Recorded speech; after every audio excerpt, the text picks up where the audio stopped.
दुनिया का एक ऐसा पहाड़ जिसे फतह करना ऐसा है मानो मौत को टक से छूकर वापस आ जाना। माउंट एवरेस्ट से छोटा है ये पहाड़, लेकिन इस पर चढ़ना है काफी ज्यादा मुश्किल। यहाँ जाने वाले हर 4 में से 1 व्यक्ति की हो जाती है मौत। पहाड़ों की देवी तकार डोल सांगमा ड्रैगन पर सवार होकर करती हैं पर्वतारोहियों का शिकार। कोई कहता है सेवेज माउंटेन तो कोई कहता है इसे मौत का पहाड़। अपनी जान का जुआ खेलने वाले लोगों को आकर्षित करता है ये पहाड़। शायद आप सोच रहे होंगे कि भला हम ऐसे कौन सी पहाड़ की बात कर रहे हैं। माउंट एवरेस्ट से लेकर कैलाश पर्वत तक की तो ढेर सारी बातें आपने कभी ना कभी सुनी होंगी, लेकिन ये कहानी है दुनिया की दूसरी सबसे ऊंची चोटी K2 की। इस पहाड़ पर जाने वाला व्यक्ति वापस लौटकर आएगा या नहीं, इसकी कोई गारंटी नहीं ले सकता। एक बार अगर यहाँ कोई गुम हो गया तो उसे रेस्क्यू करना लगभग नामुमकिन है। बड़े से बड़े माउंटेनियर भी इस पहाड़ को देखकर अपनी हार स्वीकार कर चुके हैं। दोस्तों, K2 पहाड़ इतना खूबसूरत है कि पर्वतारोही इसकी तरफ अट्रैक्ट हुए बगैर खुद को रोक नहीं पाते।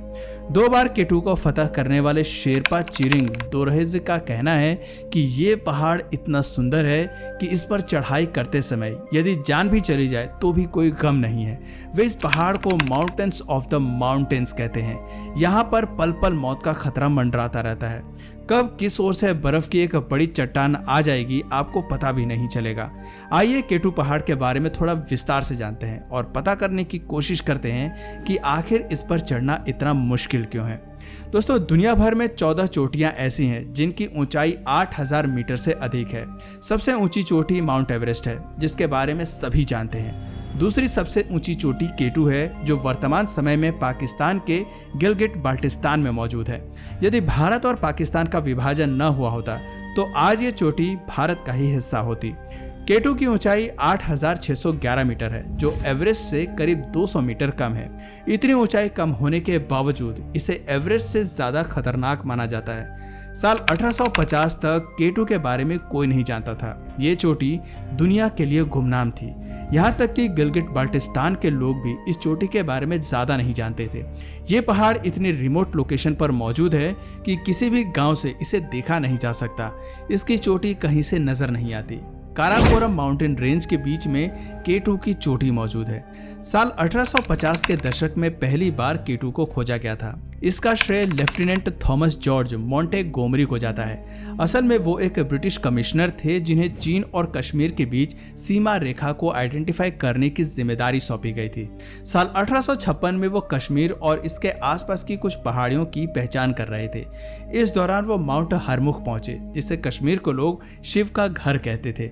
इस जगह से काराकोरम रेंज भी साफ दिखाई दे रही थी।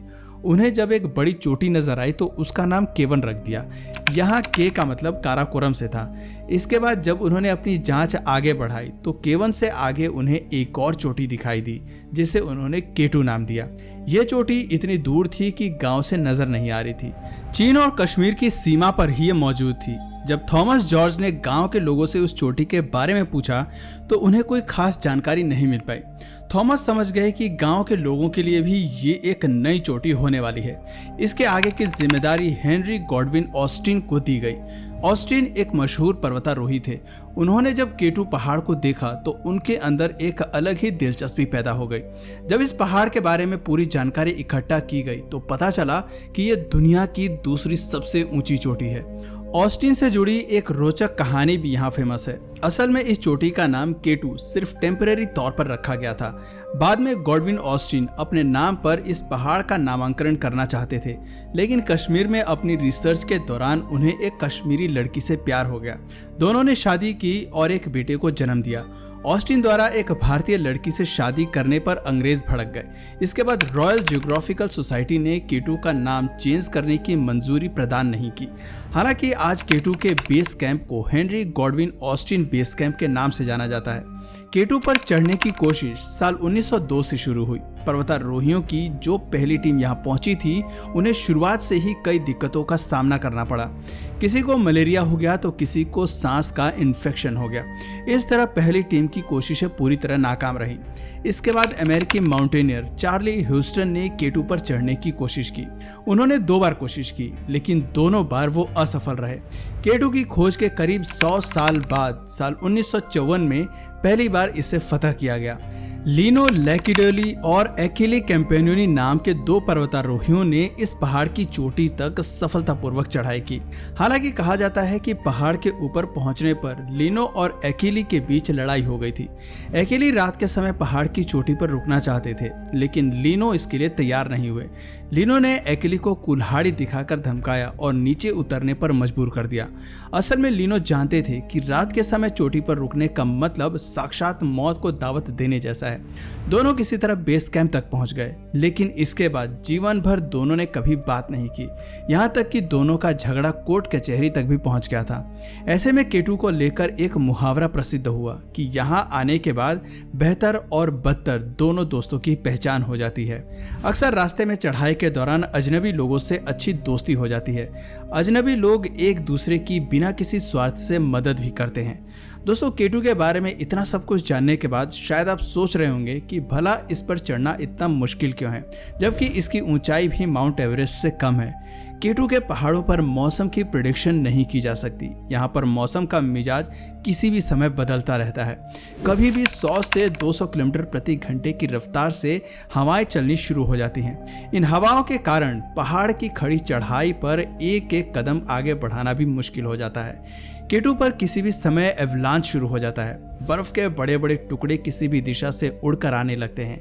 कई बार पहाड़ की ऊंचाई से इतने बड़े पत्थर के टुकड़े नीचे गिरे हैं जो अपने साथ पर्वतारोहियों को बहा कर ले गए। अब तक 400 से भी कम लोग केटू की चोटी तक पहुंचने में सफल हो पाए हैं और करीब 100 पर्वतारोहियों की मौत यहाँ पर हो चुकी है। इस लिहाज से देखा जाए तो हर 4 में से एक व्यक्ति की जान यहाँ पर चली जाती है। हालांकि माउंट एवरेस्ट पर यह आंकड़ा 34 में से एक व्यक्ति का है।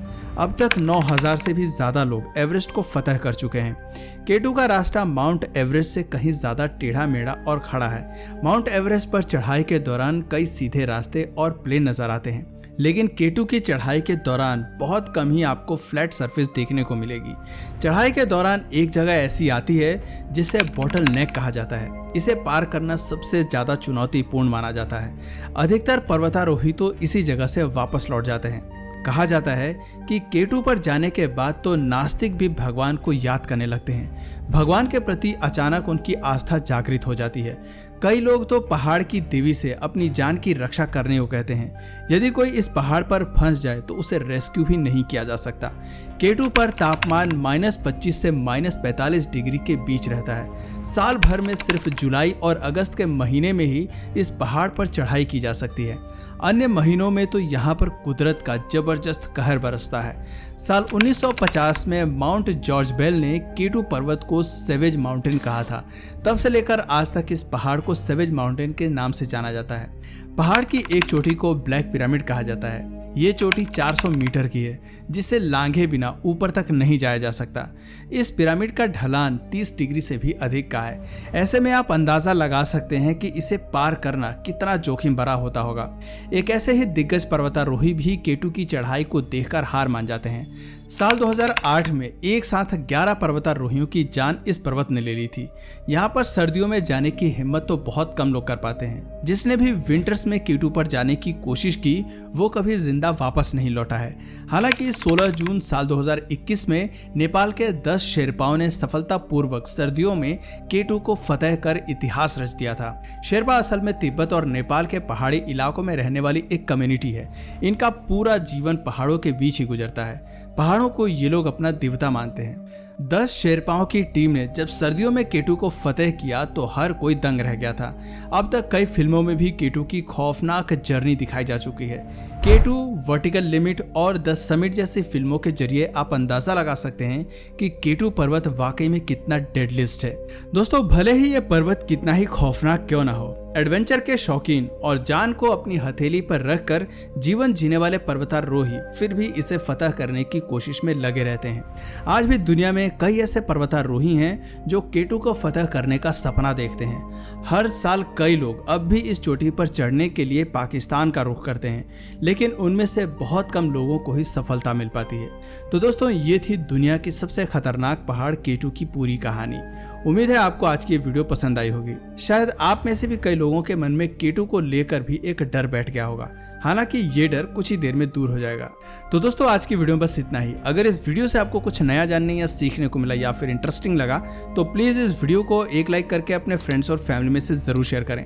और यदि आप इस चैनल पर नए हैं तो प्लीज़ इस चैनल को सब्सक्राइब करके बेल नोटिफिकेशन आइकन को ऑन कर लीजिए ताकि हमारे आने वाले वीडियोज़ आप मिस ना करें। मिलते हैं फिर किसी वीडियो में नए टॉपिक के साथ, तब तक के लिए नमस्कार।